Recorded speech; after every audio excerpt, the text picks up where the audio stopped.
الرحيم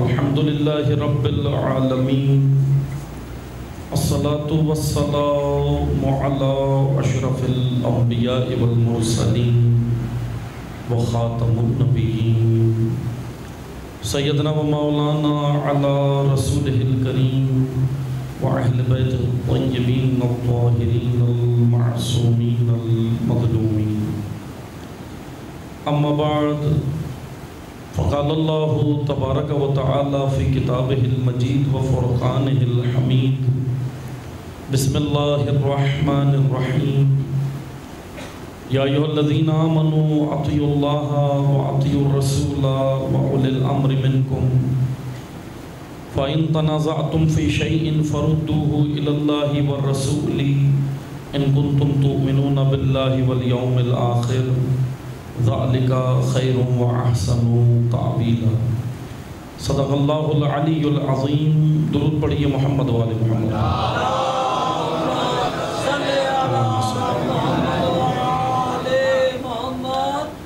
تمام حاضرین اپنی حفظ و سلامتی کے لیے، مملکت پاکستان کے استحکام کے لیے، مقامات مقدسہ کی حفاظت کے لیے، علماء حق کی حفاظت کے لیے، حاضرین کی شرعی حاجات کی بجاوری کے لیے، تمام بیماروں کی شفا کے لیے خصوصاً دعائے صحت کی اپیل کی گئی ہے سیدہ فاطمہ زہرا کے لیے، اور دعائے صحت یابی ہے زائنہ علی کے لیے، اور بانی مجلس کی جو بھی شرعی حاجات ہیں ان سب کی حاجت روائی کے لیے، ہم سب کی شرعی حاجات کی حاجت روائی کے لیے، تمام ظالمین کی نابودی کے لیے، مظلومین کی شجاعت، استقامت اور کامیابی کے لیے، اور امام عصر کے ظہور میں تعجیل کے لیے ایک بار بلندتر محمدی صلوات پڑھیں۔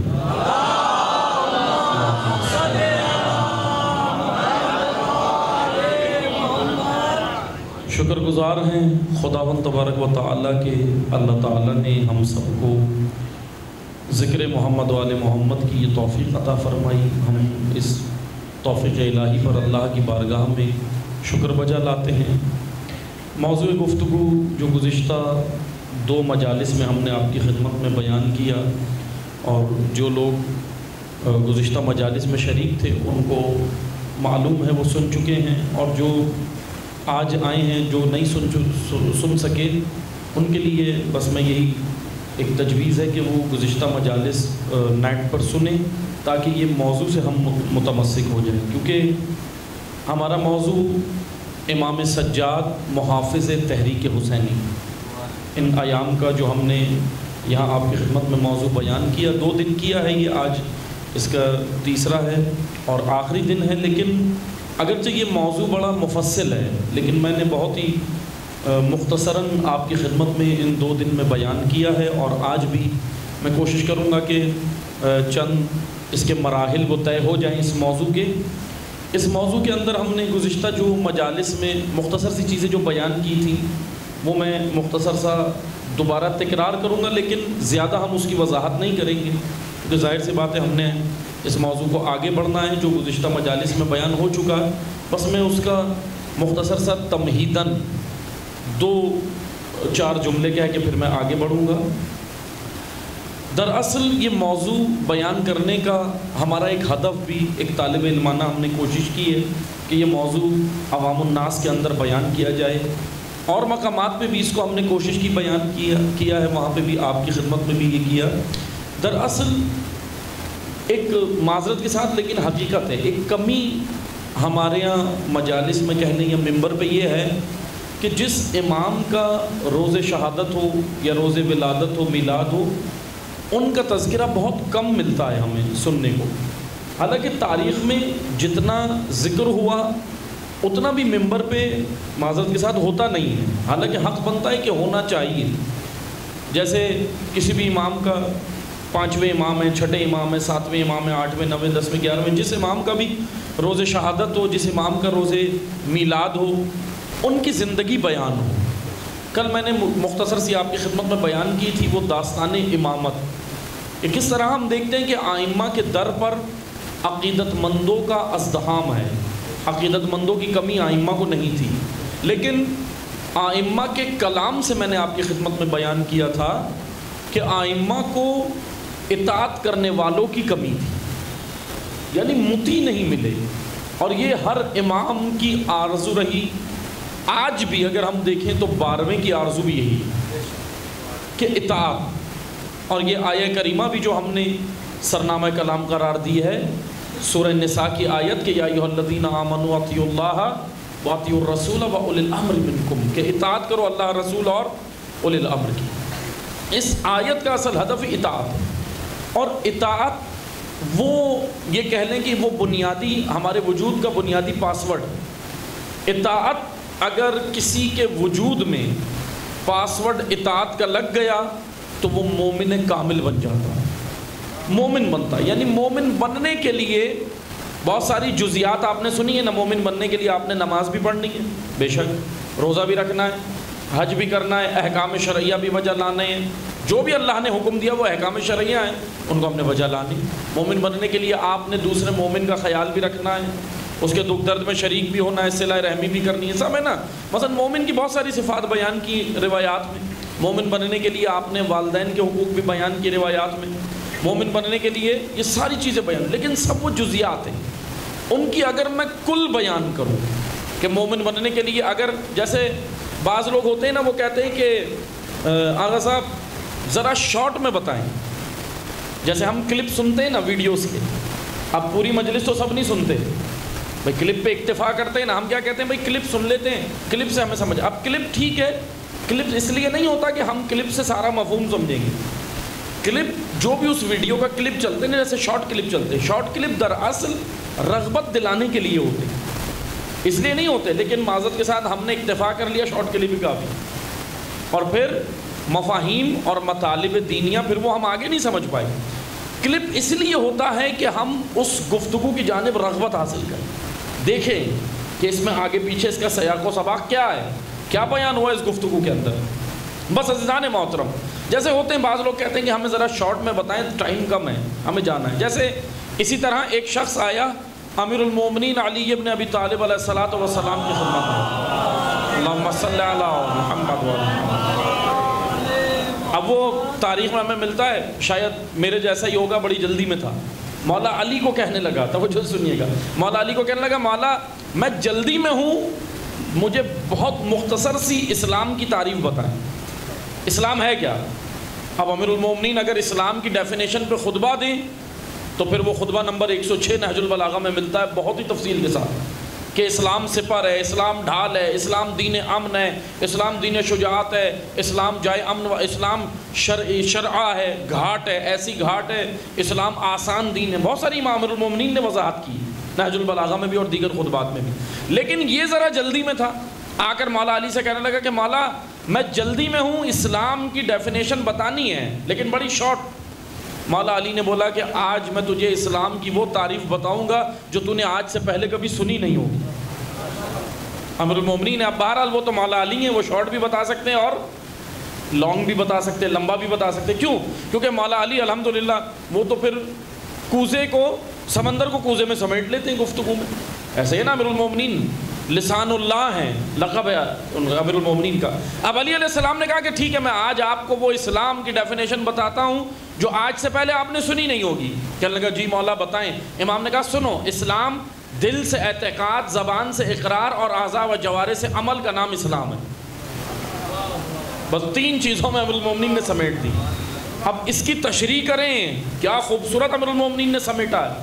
دل سے اعتقاد، عقیدہ، زبان سے اقرار لا الہ الا اللہ محمد رسول اللہ، زبان سے اقرار، اور اعضاء و جوارح سے عمل کا نام اسلام۔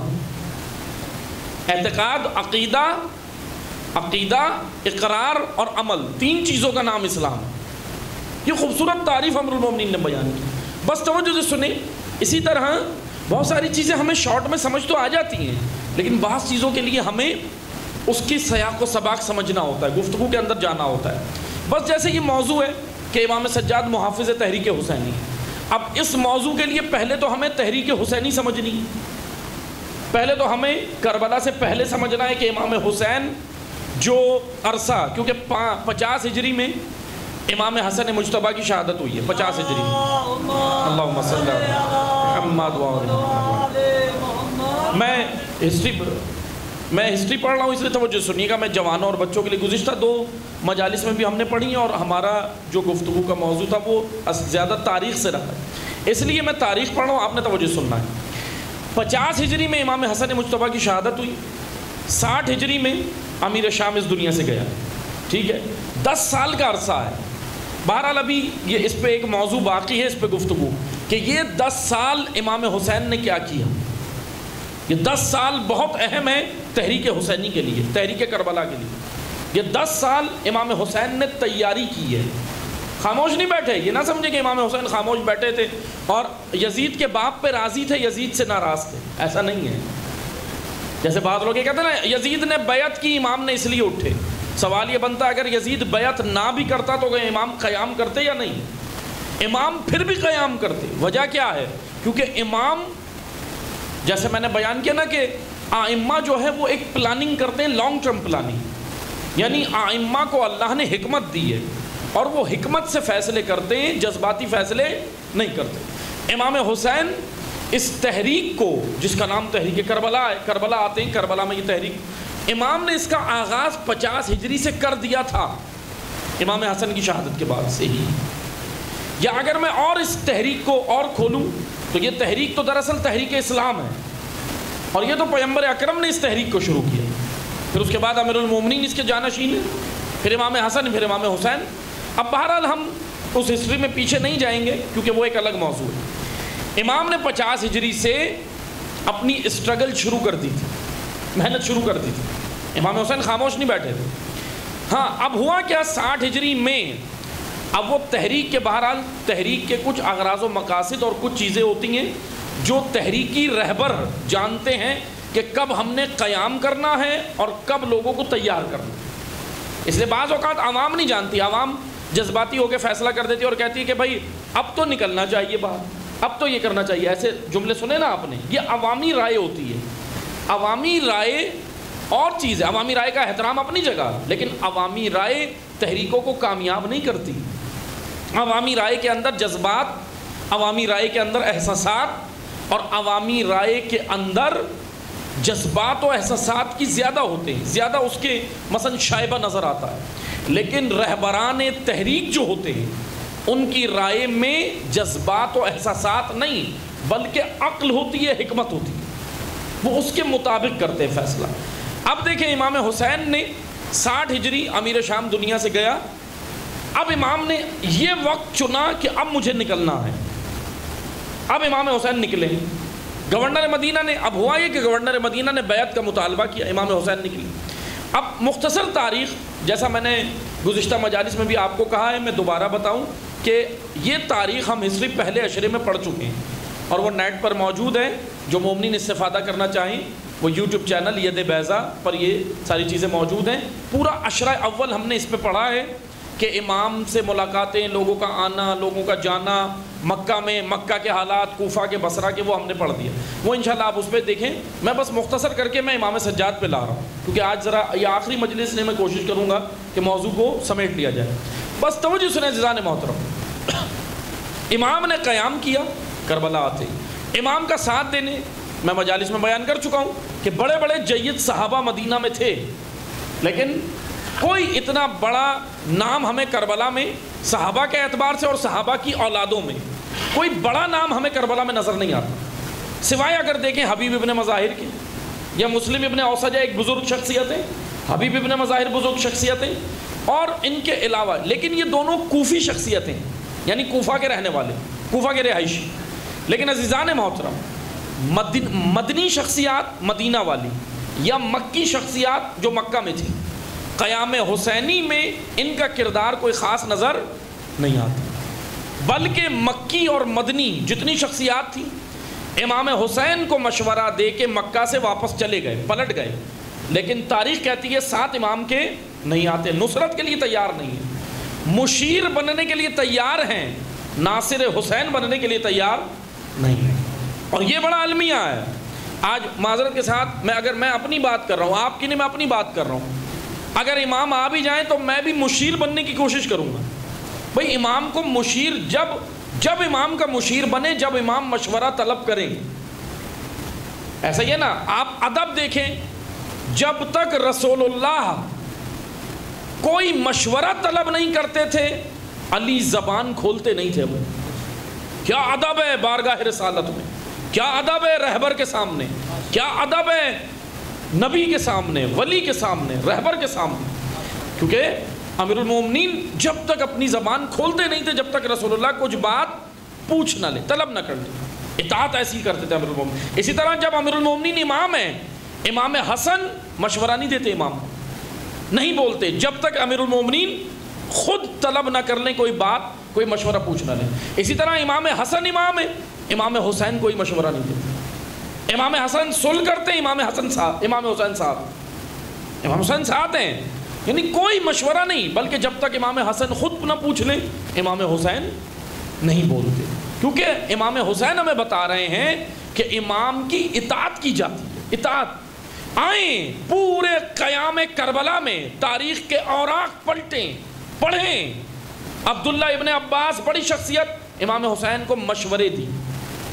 عبداللہ ابن مطیع بڑی شخصیت، امام حسین کو مشورہ دی. عبید اللہ ابن حر جوفی امام حسین کو مشورہ دی.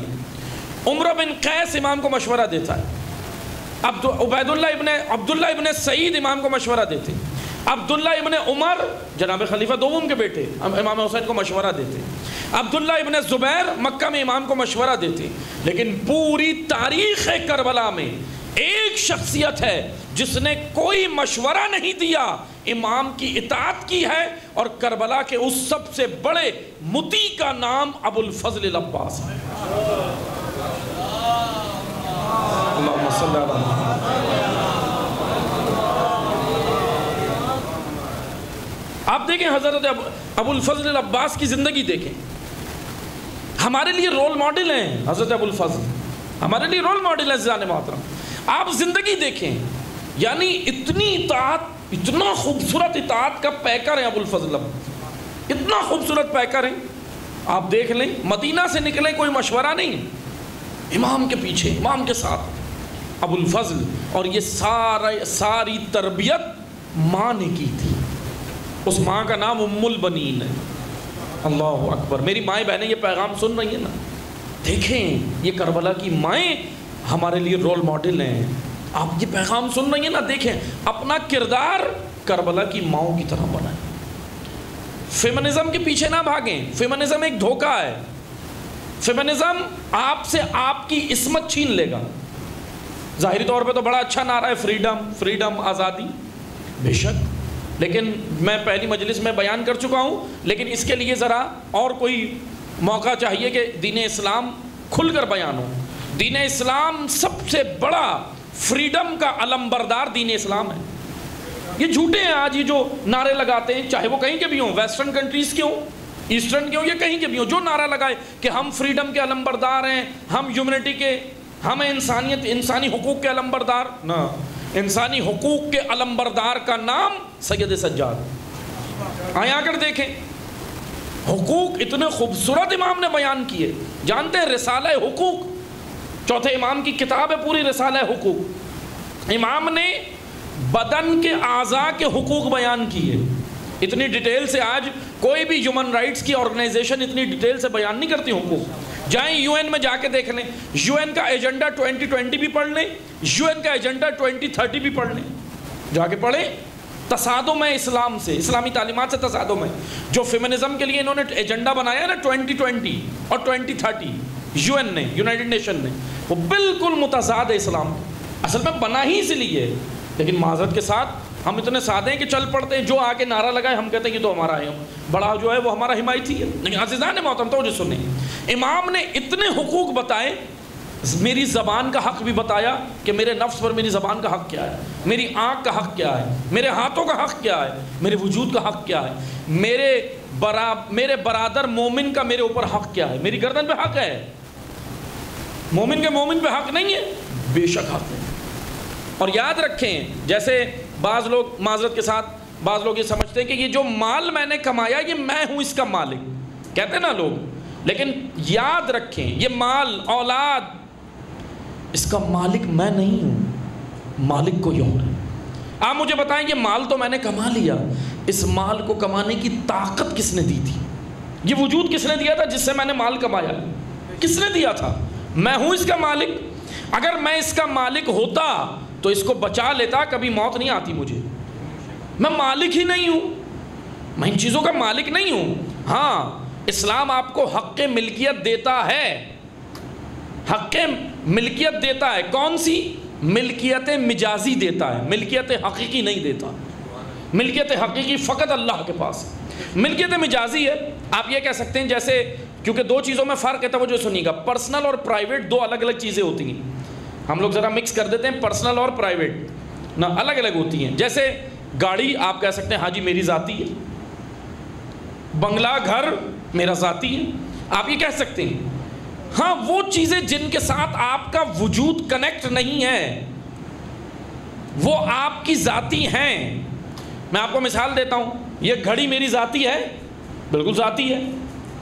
یہ قلم میرے ہاتھ میں میرا ذاتی ہے، یہ انگوٹھی میرے ہاتھ میں میری ذاتی ہے، یہ لباس میرا ذاتی ہے، یہ گھر میرا ذاتی ہے، یہ جائیداد پراپرٹی یہ گاڑی میری ذاتی ہے۔ لیکن آپ مجھے بتائیں جب میں اس دنیا سے چلا جاؤں گا چیزیں باقی رہیں گی یا نہیں رہیں گی؟ اب وہ ذاتی چیزیں تو رہیں، یہ ذات کہاں گئی؟ سوال یہ بنتا ہے، یہ جو میں کہہ رہا تھا میری ذاتی ہیں، ذاتی چیزیں جو میری ذات سے کنیکٹ ہو گئی تھی اتنا دنیا میں، بھائی وہ چیزیں تو ہیں، وہ اشیاء تو ہیں، وہ ساری موجود ہیں، لیکن وہ ذات کہاں ہے جس سے ہی کنیکٹ تھی؟ وہ تو چلا گیا، وہ تو اب دنیا میں نہیں ہے۔ اصل میں یہ ہے ملکیت مجازی، اس کو کہتے ہیں ملکیت مجازی، یعنی بس جب تک ہے کہ اللہ نے آپ کو یہ دی آپ اس کو استعمال کریں، کوئی حرج نہیں۔ اب میں یہ نہیں کہہ رہا بس یہ نہ سمجھیں کہ ہم یہ ساری چیزیں نہ رکھیں، نہ منع نہیں ہے، لیکن سوال یہ ہے جو میں بتانا چاہ رہا ہوں، امام سجاد نے مومن کا مومن پہ حق کیا حقوق ہیں؟ سب سے بڑا مومن کا مومن پہ حق یہ ہے، روایت میں ہے کہ جیسا اپنے لیے پسند کرو ایسا مومن بھائی کے لیے پسند کرو۔ اللہم صلی علی محمد وعلی محمد وعجل۔ مومن بھائی کے لیے یہ حقوق ہیں۔ بہرحال ہمیں تو یہاں تک بعض روایات جو ظہور کے بارے میں نا کہ جب امام آئیں گے حکومت قائم ہوگی، جانتے ہیں وہ کیسی حکومت ہوگی؟ ابھی وہ ہمارے لیے تو رول ماڈل وہی حکومت ہے نا، وہی حکومت ہے نا، جب امام آئیں گے ظہور کریں گے، اللہ کا نظام دنیا پہ قائم کریں گے۔ تو بعض ظہور کی روایات میں ہمیں تو ایسی باتیں بھی ملتی ہیں، بعض علماء نے ذکر کیا، بعض علماء نے اور عرفا نے یہاں تک ذکر کیا کہ جب امام کی حکومت قائم ہوگی تو جانتے کیا ہوگا؟ مومن کا مومن کی جیب پر برابر کا حق ہوگا، یعنی یہ ذاتی نہیں ہوگی پرسنل جیب کہ میرا پیسہ ہے بھائی میرے اندر۔ امام کہیں گے جتنا مومن کے تمہارے پاس ہے وہ اسی مومن برادر کا اس کا بھی حق ہے، یعنی حقوق کی بات ہو رہی ہے۔ اب حقوق کا علمبردار اسلام ہے، لیکن اسلام دو چیزیں بیان کرتا ہے۔ تمام دنیا کی آرگنائزیشنز صرف حقوق کی بات کرتی ہیں، اسلام حقوق کے ساتھ ساتھ ذمہ داریوں کی بھی بات کرتا ہے۔ رسپانسبلٹی، ذمہ داریاں، صرف اگر حقوق ملتے رہیں لیکن رسپانسبلٹی نہ ہو، ذمہ داری نہ ہو تو اسلام ہمیں غیر ذمہ دار نہیں دیکھنا چاہتا۔ بس توجہ سے سنیں، ہم اپنے موضوع سے متمسک ہوں گے، دوبارہ توجہ سنیے گا۔ یہ ایک میسج تھا میں نے دینا تھا بیچ میں تاکہ ہم ایک دوسرے کے حقوق کا خیال رکھیں، اور ہمارے لیے رول ماڈل، میری مائیں بہنیں یہ پیغام سن رہی ہیں، کربلا کی مائیں ہیں، جناب خدیجہ کا کردار ہے، جناب سیدہ کا کردار ہے، جناب زینب کا کردار ہے۔ اپنے آپ کو تباہ نہ کریں، معذرت کے ساتھ ان کے پیچھے نہ جائیں، یہ خواتین آپ کو اڑیاں کر دیں گی، یہ باقاعدہ ایجنڈا لائی ہیں، یہ آپ سے آپ کی عصمت چھین لیں گی، آپ سے آپ کی پاکیزگی چھین لیں گی، پھر جو آپ کی گود میں پلیں گے وہ کس کے کام آئیں گے؟ کس کے کام آئیں گے؟ وہ ناصر حسین نہیں بن سکے گا۔ اگر فحاشی کی گود میں پلے گا تو ناصر حسین نہیں بنتا، اگر عصمت کی گود میں پلتا ہے تو ناصر حسین بنتا، طہارت کی گود میں، پاکیزگی کی گود میں۔ اس لیے خواتین اپنا مقام پہچانیں، اور اسلام خواتین کو ڈیگریڈ نہیں کرتا۔ اب بہرحال بات سے بات نکل رہی ہے لیکن میں اس کو کھول نہیں رہا، حجاب کا بھی اپنا ایک فلسفہ ہے۔ حجاب آپ کو یہ نہیں ہے کہ آپ حجاب کو یہ سمجھیں حجاب ہمارے اوپر مثلا زبردستی ہے، زبردستی نہیں ہے۔ حجاب کا فلسفہ اگر آپ کے سمجھ آ گیا تو پھر آپ خود پہنیں گی، کوئی آپ کو زبردستی نہیں کرے گا۔ لیکن ہاں ذمہ داریاں ہیں، باپ کی ذمہ داری، بیٹے کی ذمہ داری، شوہر کی ذمہ داری، بھائی کی ذمہ داری، وہ جو اسلام نے دی ہے۔ اس کی غیرت ہے نا. اب مرد کی غیرت جیسے کہ ذکر بھی ہوا, ایک بعض علماء نے اس کو نقل بھی کیا, بعض علماء نے کہا نا کہ بے پردہ عورت, یہ نہ سمجھو بے پردہ عورت کو دیکھ کے یہ نہ سمجھو کہ یہ اس کا قصور ہے, بے پردہ عورت کو دیکھ کے سمجھ جاؤ اس کے مرد کے اندر سے غیرت نکل گئی, کیونکہ اس کے اندر غیرت نہیں ہے. بھئی جس کی عورت بے پردہ ہو کے باہر نکلے, اس مرد کی غیرت پہ رو, اس کے پردے پہ نہیں رو, اس کے شوہر کی غیرت پہ رو کہ کب یہ واپس آئے گی غیرت, اس پہ گریا کرو. اور بہرحال آپ اپنا مقام پہچانے. آپ جناب زینب کے پردے پہ رونے آتی ہیں, اللہ اکبر, عصمت و طہارت کی بیوی, اس پہ رونے آتی ہیں نا, تو خدا را بس اپنا مقام پہچانے. میں بس آپ سے یہ ایک طالب علمانہ التجا ہے, اپنا مقام پہچانے, اپنے آپ کو ان کے پیچھے لگا کے ضائع نہ کریں. یہ نہ جیسے علامہ اقبال نے کہا تھا, اے باد صبا جا کہیو کملی والے سے پیغام میرا, قبضے سے امت بیچاری کے دین بھی گیا دنیا بھی گئی. ابھی یورپ نے معذرت کے ساتھ ہمارے ساتھ یہی کیا ہے. یورپ نے نعرہ لگایا ہمارے ساتھ چلو, ہمارے سٹیٹس بناؤ, ترقی ترقی ترقی. آپ مجھے بتائیں یورپ نے کیا کیا؟ ہماری یونیورسٹیز سے, ہمارے تعلیمی اداروں سے, ہماری ماؤں بہنوں کے سروں سے دوپٹے اتروا لیے یورپ نے, ترقی مل گئی. آپ مجھے بتائیں تعلیمی میدان میں جانتے ہیں ہم کون سے نمبر پہ؟ جب تعلیمی ریشو کے اندر یونیورسٹیز کے لیول نکالے گئے نا عالمی رینکنگ کے اندر, پاکستان کی معذرت کے ساتھ یہ حقیقت ہے, ٹاپ 200 یونیورسٹیز میں پاکستان کی ایک بھی نہیں تھی. قبضے سے امت بیچاری کے دین بھی گیا دنیا بھی گئی. ترقی کے لیے ہم نے دین چھوڑا تھا, کیونکہ ہم نے تو یہ نعرہ لگایا تھا نا بھائی دین کے ساتھ چلیں گے ترقی کیسے ہوگی, اسلام کے ساتھ چلیں گے ترقی کیسے ہوگی, کیسے آگے بڑھیں گے. اب بہرحال ابھی موضوع نہیں ہے, لیکن جا کر دیکھیں, میں صرف اشارتاً کہہ دیتا ہوں, اب کوئی ڈھکی چھپی چیزیں نہیں ہیں. آپ ان کو بھی دیکھیں جنہوں نے اپنا کلچر, ثقافت اور دین چھوڑا, ان کو بھی دیکھیں, آج انہیں کوئی ترقی نہیں ملی, رسوا ہو رہے ہیں دنیا میں. یورپ کے بھی تلوے چاٹ رہے ہیں, آسٹریلیا کے بھی تلوے چاٹ رہے ہیں, ادھر ادھر تمام ان نظریات کے تلوے چاٹ رہے ہیں, ترقی نہیں مل رہی. لیکن آئیں ان کو بھی دیکھیں جنہوں نے اسلام پر رہتے ہوئے ترقی کی. دونوں کردار ہیں ہمارے سامنے, یہ جھانک کر آپ نے دیکھنا ہے, خود دیکھنا ہے. جائیں دیکھیں, اب تو سوشل میڈیا کا دور ہے, کچھ چھپا تو نہیں ہے, سب یہاں ہیں. بس عزیزان محترم, یہ طاقت بھی ہے, اسلام طاقت بھی عطا کرتا ہے, اسلام ہمیں سب کچھ دیتا ہے, ایک جامع دین ہے. سید الساجدین کے دور میں کیا ہو رہا تھا, آئیں میں آپ کو مختصر سے یہ دور بتاؤں, توجہ سے سنیے گا, پھر ہم مختصر سے بتا کے بس ذکر مسائل پہ آؤں گا, توجہ سنیے گا. امام کے دور میں کیا ہو رہا تھا, میں آپ کو پہلے تھوڑا سے حالات بتاؤں گا. 2 مجلسوں میں نے جو بیان کیے وہ مختصر سے, آج میں تھوڑے سے اور کھولوں گا. دور کس کا ہے؟ بعد کربلا. کربلا ہو گئی, اور میں نے گزشتہ مجلس میں آپ کی خدمت میں کیا کہا تھا کہ چھٹے امام امام جعفر صادق علیہ الصلوۃ والسلام نے, اللہم صلی علی محمد وعلی محمد, چھٹے امام نے چوتھے امام کے دور کے بارے میں فرمایا تھا. کیا جملہ وہ یاد ہوگا جو آئے تھے؟ چھٹے امام نے چوتھے امام کے دور کے بارے میں فرمایا تھا کہ ارتد الناس بعد الحسین. چھٹے امام کے جملے کہ قتل حسین کے بعد, امام حسین کی شہادت کے بعد, یعنی چوتھے امام کا جو دور ہے, چھٹے امام کہتے ہیں سب لوگ دین سے مرتد ہو گئے مکہ اور مدینہ. کون بچا سوائے 3 لوگوں کے؟ وہ 3 نام میں نے لیے تھے, جبیر بن مطعم, ابو الخالد کابلی, یحییٰ ابن ام طویل. یہ 3 نام امام صادق نے لیے اور کہا کہ ان کے علاوہ سب مرتد ہو گئے. پھر میرے جد نے علی ابن الحسین نے لوگوں کو مرتد جو ہو گئے تو انہیں واپس دین پہ پلٹایا. سید الساجدین کا کام بہت اہم ہے, کیونکہ کربلا کے بعد ایک نیا دور شروع ہو رہا ہے. جانتے میں بیان کر چکا ہوں, کربلا کے وقت, کربلا جب ہو گئی, واقعہ کربلا ہو گیا, امت کی حالت کیا تھی؟ کل میں نے بیان کیا تھا آپ کی خدمت میں. کیا تھی مکہ اور مدینہ کی حالت؟ موریلٹی, اخلاقی پستی اتنی ہو گئی تھی کہ مکہ اور مدینہ, معذرت کے ساتھ یہ تاریخ میں لکھے ہیں جملے, تاریخ ہے, مکہ اور مدینہ میں رقص و موسیقی کی محفلیں ہوتی تھیں.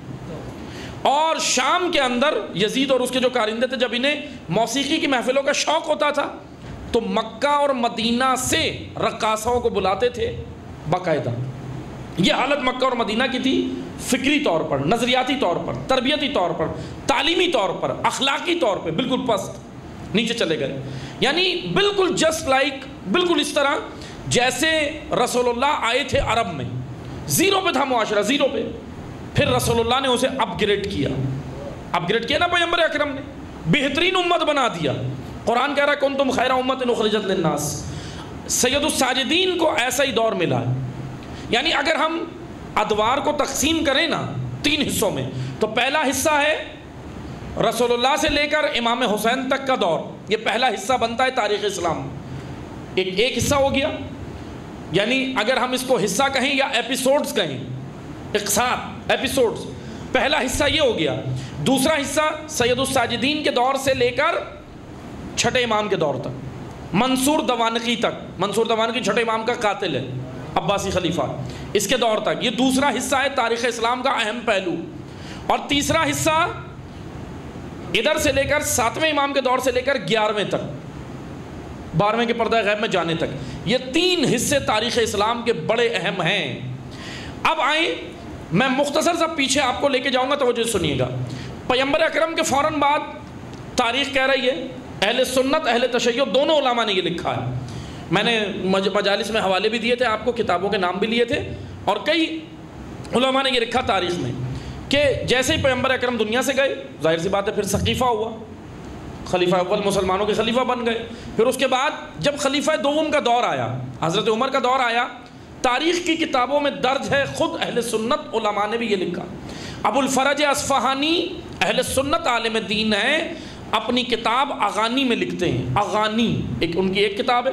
دوسری کتاب انہی کی ہسٹری کی ہے، مقالۃ الطالبین، اس میں بھی یہ لکھتے ہیں.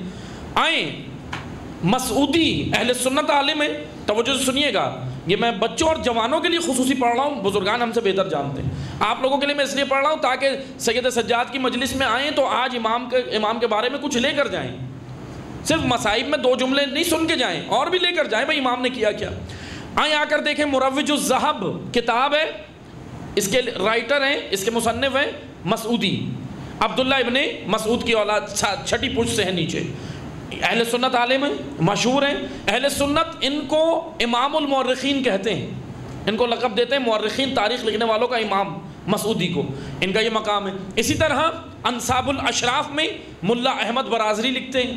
اسی طرح ملا جلال الدین سیوطی نے بھی اپنی ہسٹری میں لکھا، ابن اسیر نے لکھا، ابن ابی الحدید نے لکھا. یہ سارے جتنے میں نے نام لیے، یہ ان میں کوئی شیعہ نہیں ہے، یہ اہل سنت علماء کی ہسٹری کے بارے میں، تاریخ کے بارے میں جو انہوں نے لکھا، میں ان کے نام لیے. اب آئیں توجہ سنیں، انہوں نے اب کہا کیا. بھائی میں نے کتابوں کے حوالے اس لیے دیے کہ کل کو کوئی یہ نہ بولے آپ نے یہ پڑھا، جیسے کر دیتے نا باس کہ آپ نے یہ پڑھا، ہم نے تو تاریخ بتا رہے ہیں. اب انہوں نے یہ، ان کے میں جملے آپ کو نقل کر رہا ہوں جو انہوں نے کتابوں میں لکھے، ان تمام علماء نے. انہوں نے کہا کہ جناب حضرت عمر کا جب دور آیا تو انہوں نے رسول اللہ کی حدیثوں پہ پابندی لگائی کہ کوئی بھی رسول اللہ کی حدیث کو نقل نہیں کرے گا. اچھا، جب ان سے پوچھا جاتا تھا تو وہ یہ کہتے تھے کہ بھائی ہم نے اس لیے پابندی لگائی ہے کہ لوگ قرآن کی اہمیت کو کم کر رہے تھے. جواز انہوں نے یہ بیان کیا. بہرحال یہ جو تاریخ میں جملے تھے وہ میں نے آپ کو بیان کی. اب آگے بڑھتے ہیں ہم، ابھی ہماری بحث اس میں نہیں ہے، میں صرف یہ بتا رہا ہوں، پیچھے سے جب ہم آگے آئیں گے نا تو ہمیں پتہ چلے گا کہ سید سجاد نے کیا کیا. امام سجاد کا کارنامہ دیکھیے گا کیا کیا. اور امام باقر اور امام صادق کے لیے بہترین زمینہ سازی سید سجاد نے کی. یعنی امام صادق کو جو 4000 شاگرد ملے نا، مرہون منت ہیں سید سجاد. جو امور امام نے انجام دیے، 35 سال کربلا کے بعد یہ کام کر رہے تھے امام، روتے بھی تھے، گریہ بھی کرتے تھے، عزائے امام حسین بھی کرتے تھے، اور اس کے ساتھ ساتھ کیا اسلام کی تبلیغ نہیں کر رہے تھے. امام نے بتا دیا کہ اگر عزادار بننا ہے تو مکمل عزادار بنو. یعنی خالی یہ نہ سمجھو کہ میں نے ماتم کر لیا، رو لیا، میں عزادار ہوں بہترین، نہ.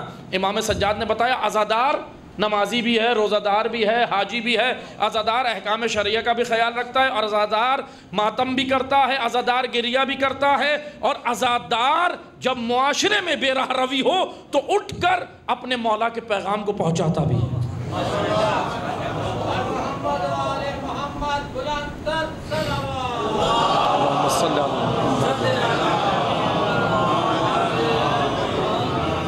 عزادار حقیقی مبلغ اسلام ہے، اسلام پہنچانے والے آپ ہیں.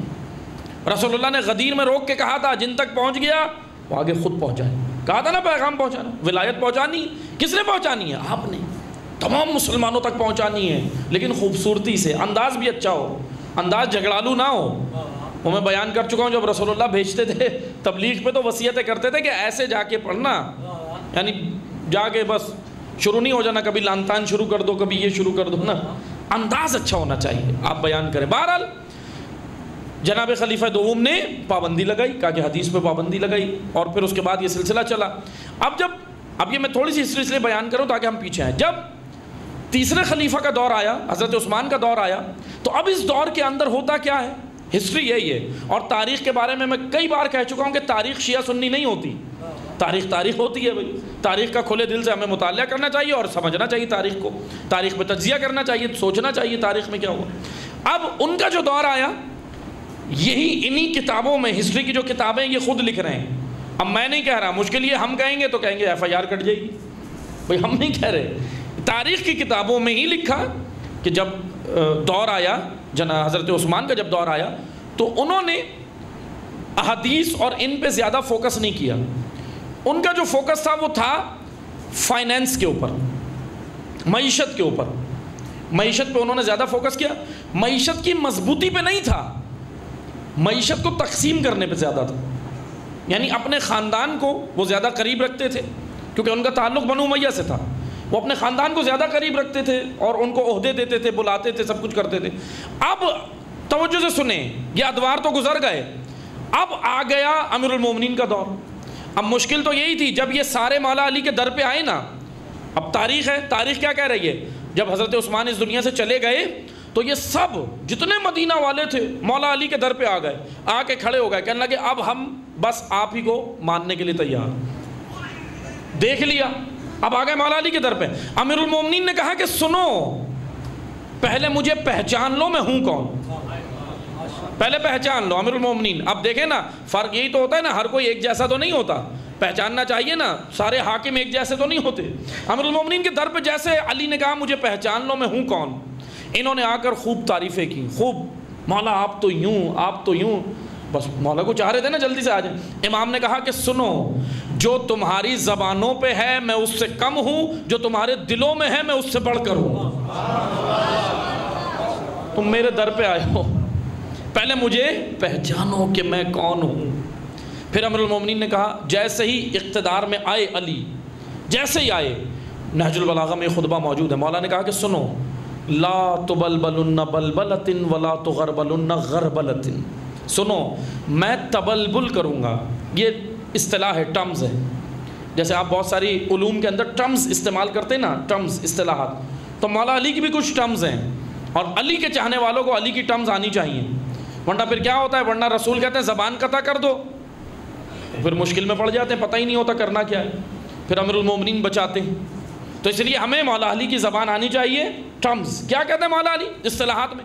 مولا نے کہا کہ میں تبلبل، تبلبل جانتے ہیں کسے کہتے ہیں، نہج البلاغہ کا جملہ، تبلبل کے معنی یہ ہیں اوپر نیچے کرنا، اوپر نیچے، اوپر نیچے۔ اب کیا چیز اوپر نیچے کرنا، جیسے میں آپ کو ایک مثال دیتا ہوں، ماشاءاللہ ہم لوگ تو بہت زیادہ حلیم بھی کھاتے ہیں نا، ہم لوگ حلیم کی مثال دیتا ہوں، حلیم پکاتے ہیں نا آپ لوگ، حلیم پکاتے ہوئے کیا ہوتا ہے، گھوٹا لگاتے ہیں، گھوٹا جب لگتا ہے تو کیا ہوتا ہے، ساری اشیاء اوپر نیچے ہوتی ہیں، جتنا بھی اس میں مٹیریل ڈلتا ہے وہ سب اوپر نیچے ہوتا ہے، اوپر کا نیچے، نیچے کا اوپر، اوپر کا نیچے، ایسے ہوتا ہے نا گھوٹا لگانے میں۔ اس گھوٹا لگانے کو، اوپر نیچے کرنے کو عربی زبان میں تبلبل کہتے ہیں، تبلبل، یہ اصطلاح مولا علی نہج البلاغہ میں گئے۔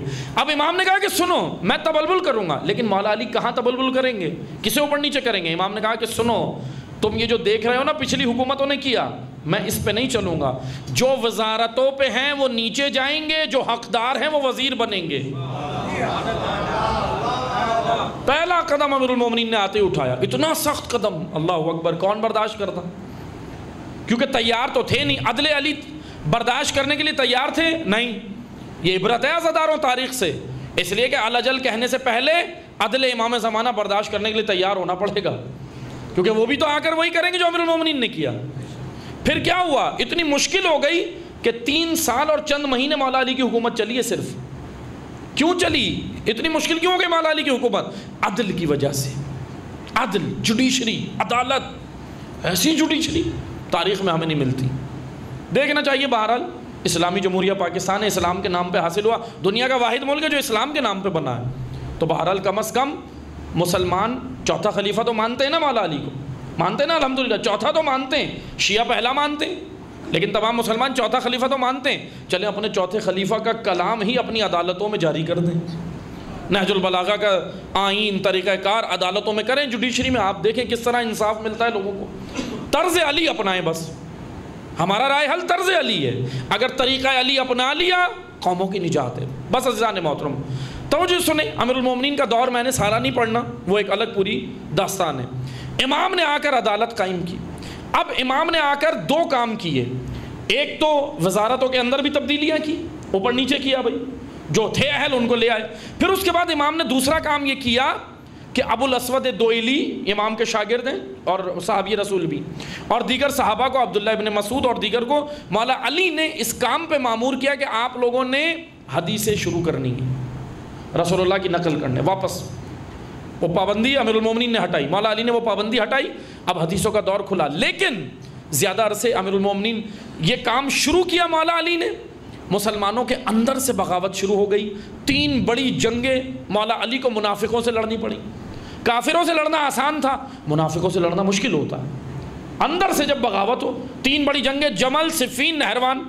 اب مولا علی تربیتی کام شروع کیا تھا مولا نے، لیکن ماحول ایسا بن گیا، فتنوں کا دور تھا کہ امام کو پھر جنگوں پہ جانا پڑا، یہ فتنہ کو چلنا پڑا، جو تاریخ اسلام میں یہ فتنے اٹھے جنگوں کے اندر، امام کو اس کو چلنا تھا۔ بہرحال امام کا 3 سالہ 3.5 یا 4 سالہ جو دور تھا نا مولا علی کا، وہ سارا جنگوں کے اندر گزر گیا اور فتنوں کو زرد و کوب کرنے میں گزر گیا۔ بہرحال اب مختصر یہ حدیث اس اعتبار سے زیادہ اوپر نہیں آ سکی۔ امام حسن کا دور بہت ہی زیادہ سخت، امام حسن کو تو انصار بھی نہیں مل رہے تھے، اتنے کم، مظلوم تنہا ترین سردار ہے امام حسن، بہت مظلوم شخصیت ہیں تاریخ میں۔ انشاءاللہ امام حسن کے موضوع پہ اللہ تعالیٰ نے اگر ہمیں توفیق دی، زندگی رہی، تو امام حسن کا موضوع ہم 28 صفر کے درمیان میں جو ہوگا وہاں پڑھیں گے کہ امام حسن کا دور بہت، اور پھر امام حسن کی اسٹریٹجی بہت خوبصورت تھی، حکمت عملی امام حسن کی۔ اب امام حسین کا دور آتا ہے، اب دور سنبھل نہیں رہا، مولا علی کے دور میں جو فتنے اٹھے تھے نا وہ ابھی سنبھل نہیں رہے، وہ ذرا خطرناک دور ہے، تربیت کا پہلو زیادہ نہیں رہا۔ اچھا، حکومت، اقتدار، پاور امیر المومنین کے بعد امام حسن کے پاس تھی، لیکن پھر وہ امیر شام نے چالاکیاں کر کے وہ سلطنت تک نوبت آ گئی، امام حسن بہرحال پھر حکومت وہاں چلی گئی، امام حسن شہید کر دیے گئے۔ امام حسین نے جو 10 سالہ دور گزارا، پھر حکومت اہل بیت کی طرف پلٹ کے نہیں آئی، اقتدار اہل بیت کی جانب نہیں آیا، بس امیر المومنین کو جو چند سالہ دور ملا اس کے بعد جو گیا ہے یہ اقتدار، پھر واپس اہل بیت کی جانب نہیں پلٹا۔ اچھا، اب سوال یہ بنتا ہے، جیسے معذرت کے ساتھ ہم جذباتی ہو کے کہہ دیتے ہیں ارے ان کو اقتدار کی ضرورت تھوڑی تھی، وہ تو مولا ہیں، وہ تو بادشاہ ہیں، وہ تو فلاں، بے شک، لیکن عزیزان محترم اللہ نے انہیں دنیا کا اقتدار بھی دیا ہے، یہ میں نہیں کہہ رہا، خود ائمہ نے خطبوں میں کہا ہے، خود امام حسین نے کربلا کے میدان میں اور بصرہ والوں کو جو خط لکھا تھا مکہ میں، اس میں کہا تھا کہ سنو یہ اقتدار ہمارا حق تھا جو بنو امیہ نے لے لیا۔ اب آپ مجھے بتائیں کیا امام یہ اقتدار مولا کا حق نہیں ہے؟ غدیر میں امام رسول اللہ نے جو مولا علی کو حاکم بنایا تھا وہ قبر کے بعد کا حاکم نہیں بنایا تھا، اس دنیا میں حاکم بنایا تھا کہ میرے بعد اسلامی حکومت اور سسٹم علی چلائیں گے، اس لیے علی کی وہاں بھی حکومت ہو اور یہاں بھی حکومت ہو، علی کا اقتدار یہاں بھی ہونا چاہیے، کیونکہ جبھی تو انسانیت کی نجات اور فلاح ہے، ورنہ یہ نہ سمجھیں کہ ہم زبان سے یہاں علی علی کریں، اقتدار کسی اور کا مان لیں، بنو امیہ کے اقتدار میں خوش اور بس علی علی زبان پہ نہیں، ایسا نہیں، امیر المومنین کا حق ہے، امام حسین کا حق ہے۔ اب امام حسین کے دور میں کیا ہوتا ہے؟ کربلا نہیں موقع ملا امام کو، تعلیم و تربیت کا تو ماحول ہی نہیں ہے امام حسین کا دور، کیوں؟ فتنے ہیں، مسائل ہیں، سیاسی بدعنوانیاں ہیں۔ اب آ جائیں چوتھے امام کا دور، چوتھے امام کے دور میں بنو امیہ اب ہو گئے ہیں مضبوط، اقتدار انہی کے پاس تھا، اقتدار انہی کے پاس تھا۔ جناب خلیفہ سوم جو بنو امیہ سے تعلق رکھتے تھے حضرت عثمان، انہوں نے اپنے دور میں ایک وزارت شام کے اندر دے کر بنو امیہ کو مضبوط کیا۔ اب بنو امیہ ڈھیلے نہیں رہے، مضبوط ہو گئے اقتدار پہ، ظاہری طور پہ۔ اب بنو امیہ کے حاکم سنیں، بس 2 جملوں میں سنیں، میں پھر امام کی اسٹریٹجی بتا کے مصائب پہ آ رہا ہوں۔ بنو امیہ کے حاکم جو امام سجاد کے دور میں تھے مختلف علاقوں کے گورنر، مدینہ کا، مکہ کا، کوفہ کا، بصرہ کا. جانتے ہیں یہ گورنر کیسے تھے؟ ہسٹری کی جو میں نے کتابیں بتائی نا آپ کو، ان تمام کتابوں میں خود اہل سنت علماء نے لکھا. ایک گورنر کا نام ہے، مکہ میں یہ گورنری کر چکا تھا امام سجاد کے دور میں، اس کا نام ہے حارث بن خالد. حارث بن خالد بنو امیہ کی طرف سے یہ مامور تھا، حکومت کی طرف سے. جانتے یہ کیسی شخصیت تھا؟ یہ ایک عورت پہ عاشق تھا. اس عورت کا نام تاریخ میں ملتا ہے عائشہ بنت طلحہ. اس پہ یہ ذرا عاشق تھا. اور کعبے میں اب دیکھیں اسلام کی کیا حالت تھی اور سید سجاد نے کیسے اسلام پہنچائے. اسلام کی حالت بنو امیہ نے یہ کر دی تھی، وہ جو یزید کہہ رہا تھا نا معاذ اللہ کوئی نبی نہیں، کوئی وحی نہیں. اسلام تو اب جیسے ہی جب بنو امیہ کے پاس یہ اقتدار گیا تھا تو کیا کہا تھا؟ ابو سفیان کے جملے نا، انہوں نے کیا کہا تھا کہ اقتدار اب ہمارے ہاتھ میں آ گیا، اب اس کو کھیلو اس سے. کوئی اسلام نہیں، کوئی اقدار نہیں، کوئی انسانی ویلیوز نہیں، کوئی ہیومن ویلیوز نہیں. یہ بنو امیہ کا نعرہ اور شعار تھا.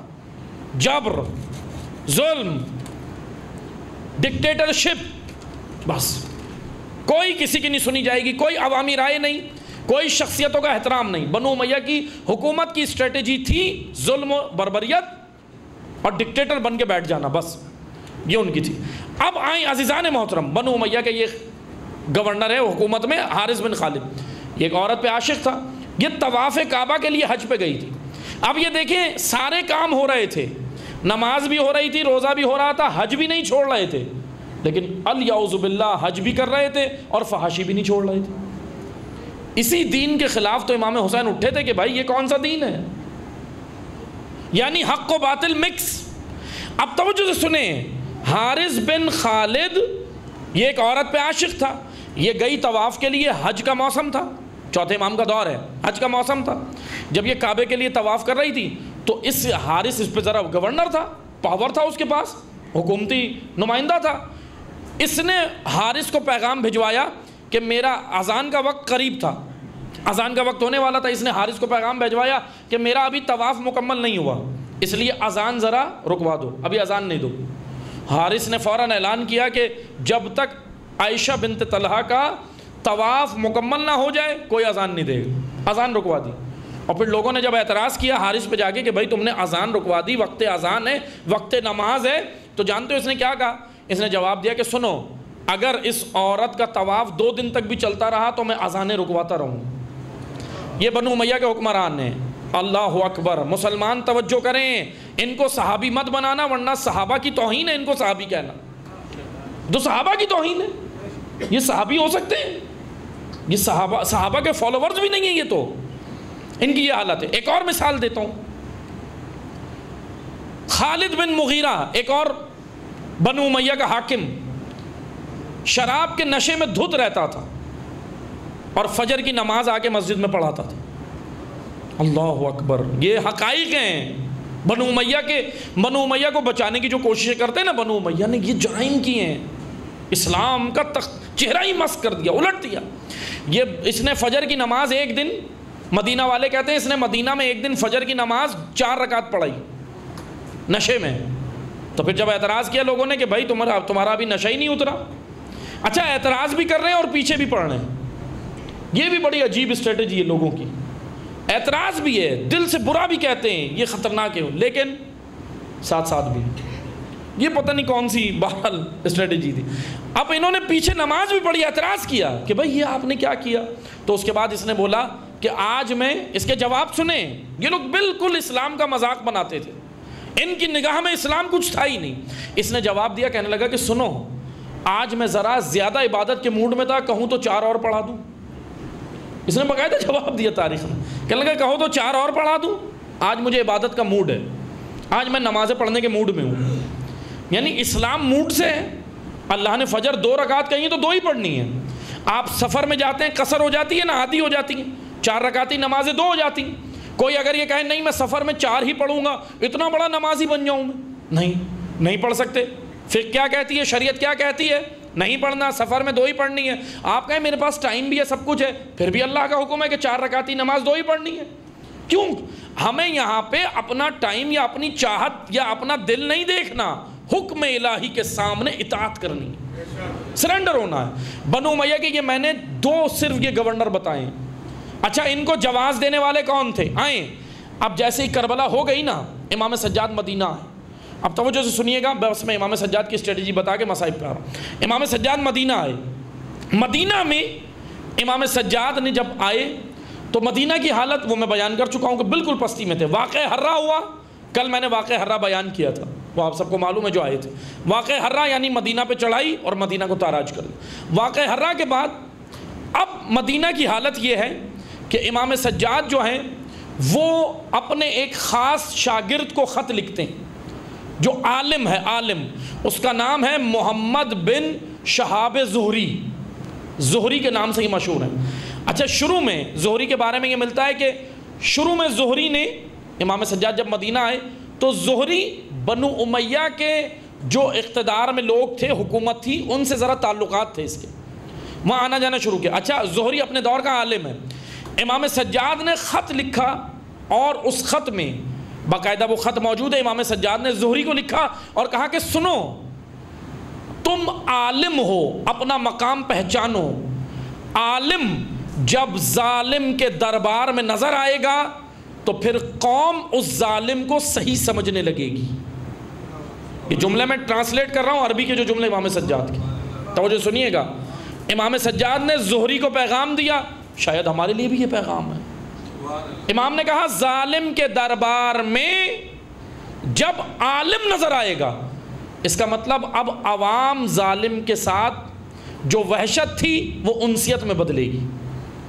امام سجاد نے خط میں لکھا وحشت انسیت میں بدل جائے گی، اس لیے اے زہری تم عالم ہو، اپنا مقام پہچانو، اللہ کے دین کی تبلیغ کرو، لوگوں کی ہدایت کرو، حکومتوں سے معاوضوں کی خاطر دین مت بیچو. یہ خط میں امام سجاد نے زہری کو لکھا. بہرحال زہری کے سمجھ آ گیا، الحمدللہ زہری کے سمجھ آ گیا. محمد بن شہاب زہری نے فوراً چھوڑ دیا اور امام کی طرف پلٹ آئے. یعنی شروع میں یہ حالت ہو گئی تھی کہ ادھر مدینہ اور مکہ میں رہنے والے عالم بھی اپنے مقام کھو چکے تھے، دین کھو چکے تھے، اور جا کر سرداروں اور وڈیروں اور چودھریوں اور بڑی شخصیات اور جتنے بھی وہ تھے ان کے جا کے غلام بن گئے تھے. ان کے مطابق حدیثیں بیان شروع کر دی تھی، ان کے مطابق. بس عزیزان محترم، امام سجاد کے دور میں یہ سب ہو رہا تھا. اب امام سجاد نے 3 اسٹریٹجیاں اپنائیں، 3 اسٹیپ میں کام کیا. ایک میں تو امام سجاد کامیاب ہو گئے، 2 اسٹیپ امام باقر اور امام صادق نے کامیاب کی. پہلا اسٹیپ تھا، توجہ سن لیں، بس میں پہلا اسٹیپ میں اس کو کھول نہیں رہا، صرف بیان کر کے مسائل پر. پہلا اسٹیپ امام سجاد نے جو اٹھایا وہ تھا فرسٹ اسٹیپ. تربیت کے لیے جو لوگ تربیت کرتے ہیں، مدارس چلاتے ہیں، تربیت کرتے ہیں یا تبلیغ کے لیے جاتے ہیں، ان کے لیے بڑی خوبصورت یہ امام سجاد کا پہلو. فرسٹ اسٹیپ جو امام سجاد علیہ السلام نے اٹھایا، پہلا قدم. ابھی امام نے کوئی جذباتی فیصلہ نہیں کیا کہ بس میں اٹھوں اور جا کے کہوں کہ ولایت امامت ہمارا حق ہے، اقتدار ہمارا حق ہے. نہیں، امام نے ایک دم اٹھے اور امام نے پہلا جو ان کو سبق پڑھایا وہ تھا معارف اسلامی، اسلامی تعلیمات. یعنی اور میں اگر آسان زبان میں کہوں، امام نے الف بے سے شروع کیا، نیچے سے شروع کیا اسلامی تعلیمات. دوسرے اسٹیپ میں امام نے جو کام کرنا تھا وہ تھا امامت کی تعریف، ولایت کی تعریف. لوگ امامت بھول گئے تھے. لوگ حجاج ابن یوسف کو امام سمجھتے تھے. لوگ یہ کہتے تھے جو اقتدار میں ہو، جس کے پاس حکومت ہو، امام وقت وہی ہے، اولی الامر وہی ہے جس کے پاس حکومت ہو. لوگ یہ سمجھتے تھے. امام سجاد نے امامت کی تعریف بیان کی. اور تیسرا حصہ اور آخری حصہ جو امام نے بیان کیا، پہلا حصہ معارف اسلامی، دوسرا امامت و ولایت کی تعریف، اور تیسرا حصہ امامت سمجھ آ گئی. لوگ کہتے ہیں ہاں آ گئی. کہا اب یہ امامت ہمارا حق ہے، بنو امیہ کا حق نہیں ہے. پھر امام نے اہل بیت کی جانب موڑا. اور کیسے موڑا، کیسا دور تھا، میں بیان کر چکا ہوں. امام نے یہ تینوں کام دعاؤں کے ذریعے کیے. مناجات، صحیفہ سجادیہ کی 47 نمبر دعا ہے، 47ویں. آپ اس کو جا کے پڑھیے گا، ابھی وقت نہیں ہے میں اس کو کھولوں زیادہ. امام نے امامت کی تعریف اس میں کی کہ پروردگارہ، یعنی بیٹھ گئے دعا ایسے کر رہے ہیں، اللہ سے مخاطب ہیں دعا میں، لیکن میسج پیچھے والوں کے لیے تھا. تربیت ہو رہی ہے، دیکھیں دعا کے ذریعے. امام نے کہا بارے الہ، تو نے ہر دور میں امام رکھا ہے، امام مرکز دین ہوتا ہے، امام ہدایت کا منارہ ہوتا ہے، امام عروۃ الوثقی ہوتا ہے، اللہ کی زمین پر لوگوں کے لیے اللہ کا سہارا ہوتا ہے۔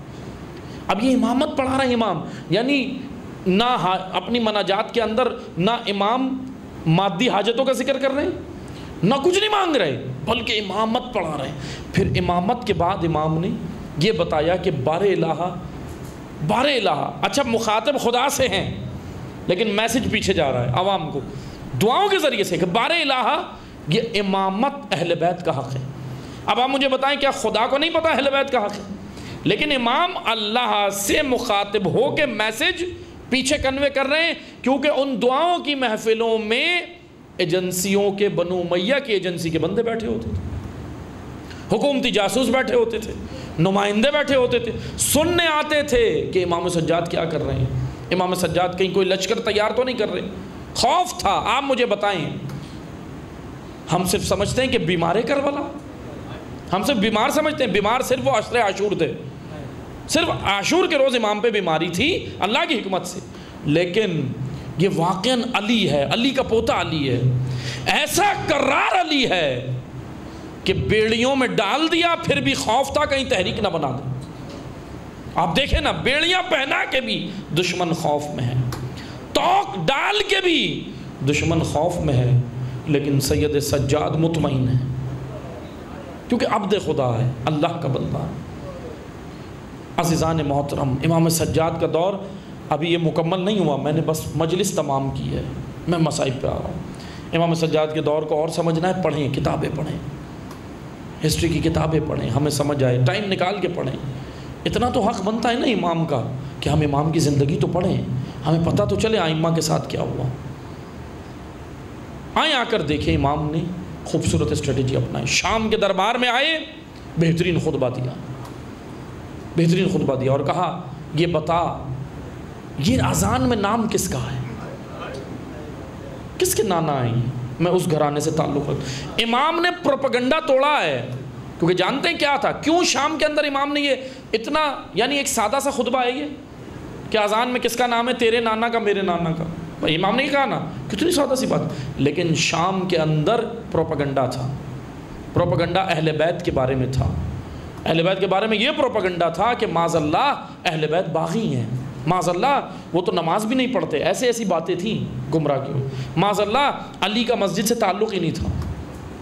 اور سن سکیں گے کیا تھا پروپیگنڈا، شامی فوج کیا کرتی تھی امیر شام کے دور میں، مولا علی کے دور میں، مولا علی کے دور اقتدار میں شام پر حاکم امیر شام ہی بیٹھا ہوا تھا۔ امیر شام نے حکومت کے خلاف بغاوت کی تھی۔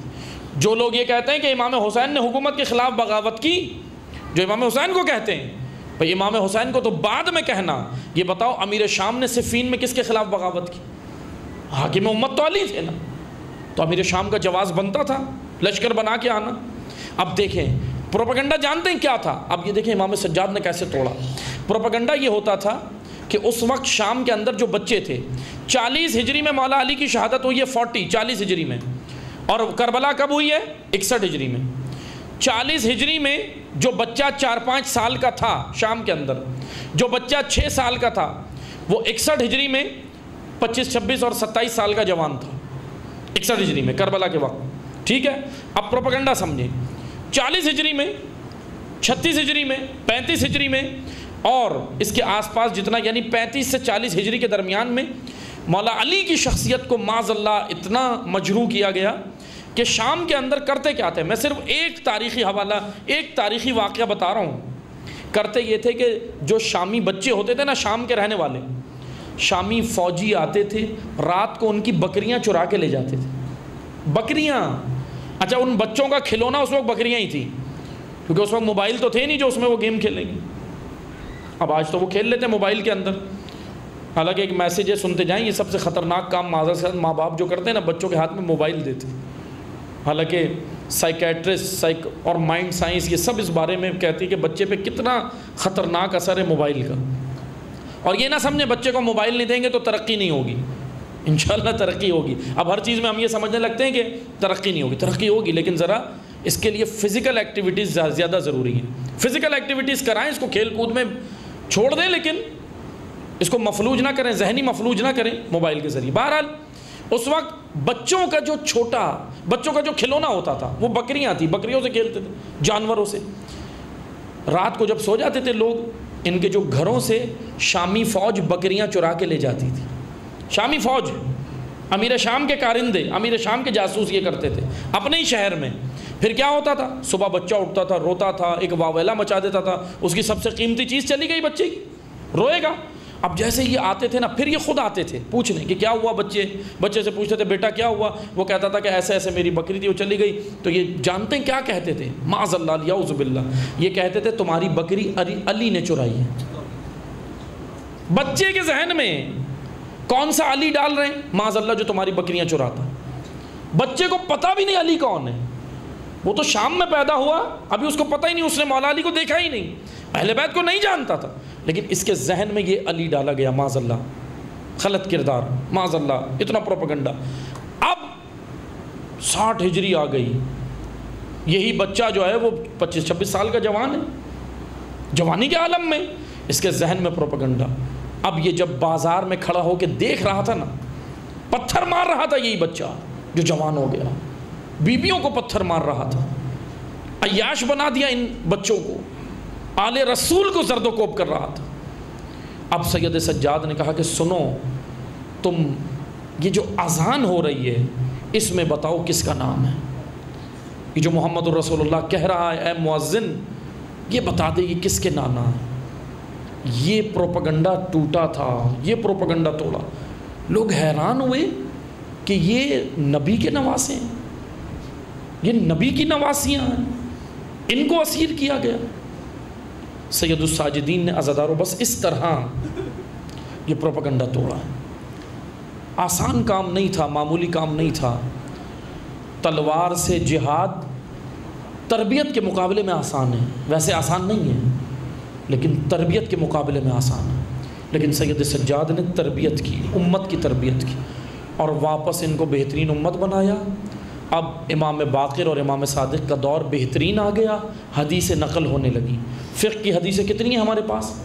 ہزاروں کی تعداد میں فقہ کی حدیثیں۔ جو پابندی لگائی تھی نا جناب خلیفہ دوم نے، جو پابندی لگائی تھی، اب وہ حدیثیں امام باقر اور امام صادق کے دور میں آسانی سے نقل ہونے لگی۔ شروع ہوا حدیثوں کا سلسلہ، لیکن یہ تعلیمی سلسلہ مرہون منت ہے سید سجاد کی۔ سید سجاد نے قوم کو اپ گریڈ کر دیا، سید سجاد نے امت کو بہترین بنا دیا، سید سجاد نے ان فحش لوگوں کو بہترین باتقوی بنا دیا، سید سجاد نے سب کچھ کر دیا۔ لیکن بس سید سجاد نے اس سارے کام کے اندر تکلیفیں بہت جھیلی، تکلیفیں بہت جھیلی۔ عزادارو دین بچا لیا، علی کی بیٹی نے دین بچا لیا دین، الحمدللہ بچ گیا۔ مرہون منت ہے آج ہم سب علی کی بیٹی کے، لیکن دین بچانے کے لیے ردا دینی پڑ گئی۔ اجرکم اللہ، دل کھول کے پرسہ کرنا، شب شہادت ہے، شب شہادت ہے، گریہ بھی کرنا، انشاءاللہ تابوت بھی آئے گا، زیارت بھی کرنا، لیکن عزاداروں عہد بھی کرنا، عہد بھی کرنا امام سے۔ عہد کی رات بھی ہے کہ اے امام میں ویسا ہی عزادار بنوں گا جیسا آپ چاہتے ہیں۔ دعا کرتے رہنا بس روتے ہوئے، سب کچھ جھیل لیا۔ بازار، جیسے ہی بازار قریب آیا نا، سنو گے غیور لوگوں کے لیے بہت مشکل ہے بازار کا سننا۔ جیسے ہی بازار قریب آیا نا، شام کا بازار، قافلے کو روکا گیا، روایات میں قافلہ روکا گیا اور بٹھا دیا، بیبیوں کو باہر بٹھا دیا، شہر میں داخل نہیں ہوئی، باہر بٹھا دیا۔ علی کی بیٹی، مخدرات اسلامی، اللہ اکبر، دعا کرنا میں پڑھ سکوں، بہت سخت مرحلہ تھا۔ ادھر جیسے ہی کسی چھاؤں میں بیٹھی تھی نا بیبیاں، سید الساجدین آئے، سید سجاد آئے، قریب آئے، آ کر کہتے ہیں، کس سے؟ پھوپھی اماں سے آ کر کہتے ہیں کہ پھوپھی اماں آپ کو معلوم ہے ہمیں یہاں کیوں روکا گیا؟ اللہ اکبر، عزادارو سننا، کلیجہ تھام کے سننا۔ کہا پھوپھی اماں آپ کو معلوم ہے ہمیں یہاں کیوں روکا گیا؟ کہا بیٹا آپ بتاؤ کیوں روکا گیا؟ بس عزادارو دو جملے سن لینا جلدی جلدی۔ کہا آپ بتاؤ بیٹا کیوں روکا گیا؟ کہا پھوپھی اماں ہمیں یہاں اس لیے نہیں روکا گیا کہ آرام کرایا جائے، ہمیں آرام کی غرض کے لیے نہیں روکا، بلکہ اے پھوپھی اگلا مرحلہ شام کا بازار ہے، بازار سجایا جا رہا ہے۔ اجرکم اللہ، عزادارو دل کھول کے پرسہ دینا، امام سجاد کا پرسہ امام زمانہ کو دینا، امام زمانہ کو دینا۔ آو عزادارو دو جملے اور سننا۔ بازار سج گئے، علی کی بیٹی نے آخری جملے دو جملے اور سننا، اس کے بعد دو جملے اور سننا۔ علی کی بیٹی نے جب بازار کا نام سنا نا تو اٹھ کر کھڑی ہوئی، نجف کی طرف منہ کیا اور کہا بابا علی ادرکنا، بابا علی ادرکنا۔ 21 رمضان کی شب زینب کو یاد آ گئی، بازار کی وصیتیں یاد آ گئی۔ بس عزادارو آخری جملے سننا۔ ہو گیا بازار، گزر گیا بازار، زندان سے بھی رہا ہو گئے۔ اب سید سجاد مدینہ آتے ہیں۔ اب جملے سن لا، مشہور ہے روایت، سید سجاد اصلاح بھی کر رہے ہیں، لوگوں کو تیار بھی کر رہے ہیں، اسلام بھی پہنچا رہے ہیں، لوگوں کی تربیت بھی کر رہے ہیں، لیکن اب گزر ہوتا ہے بازار سے۔ جب بازار میں گزرنے لگے نا، ایک کبھی قصاب کو دیکھتے تھے جانور ذبح کر رہا، بیٹھ گئے، پوچھنے لگے اے قصاب تو بتا، تو نے جانور کو پانی پلایا تھا، تو نے چھری کو تیز کیا تھا، تو جانتے ہو کیا؟ اجرکم اللہ، عزادارو بلند آواز سے گریہ کرنا زہرا کو پرسا، کہا تو نے پانی پلایا تھا۔ ادھر سننا، دو جملے سننا۔ قصائی کہتا ہے، یہ قصاب کہتا ہے، مولا میں مسلمان ہوں، میں ذبیحے کی شرائط جانتا ہوں۔ بس عزادارو ذبیحے کی شرائط سنی، کربلا رخ کیا اور رو کر کہا اے میرے بابا، یہ بتائیں وہ کون سے مسلمان تھے جنہوں نے آپ کو ذبح کیا؟ جب ذبح کیا تو حلق میں کانٹے پڑے تھے، جب ذبح کیا تو 13 ضربوں سے حسین کے۔ اجرکم اللہ، بس آخری جملے سننا۔ سید سجاد اب دنیا سے چلے گئے، آئیں آ کر سنیں، لیکن سجاد کی زبان پہ ایک ہی جملہ تھا، الشام الشام الشام۔ بس عزادارو دو جملے سننا۔ جیسے ہی شام کو یاد کرتے کرتے سید سجاد چلے گئے، امام باقر نے آ کر غسل دیا، امام باقر نے جنازہ تیار کیا۔ امام سجاد کے جنازے میں کچھ مسلمان شریک ہوئے، آئے مدینہ والے، امام سجاد کے جنازے کو لے کے چلے، احترام سے لے کے چلے، بقیہ میں دفنایا۔ لیکن سننا، سید سجاد کی ایک آرزو تھی، بس آخری جملے سننا، پھر تابوت برآمد ہونے، آخری جملے سننا۔ سید سجاد کو تدفین بھی ہوئی، غسل بھی ملا، کفن بھی ملا، لیکن سید سجاد کی آرزو سنو گے، ایک ہی آرزو تھی، خدا کسی بیٹے کو یہ منظر نہ دکھائے جو سید سجاد نے دیکھا۔ جب سید سجاد کربلا سے گزر ہوا، گنج شہداء سے گزر ہوا، تو دیکھا بابا کا لاشا بے گور و کفن سرزمین کربلا پر۔ سید سجاد نے ہاتھوں کو بلند کر کے کہا پروردگارا، کسی جوان پہ یہ مرحلہ نہ آئے کہ جوان بیٹا ہو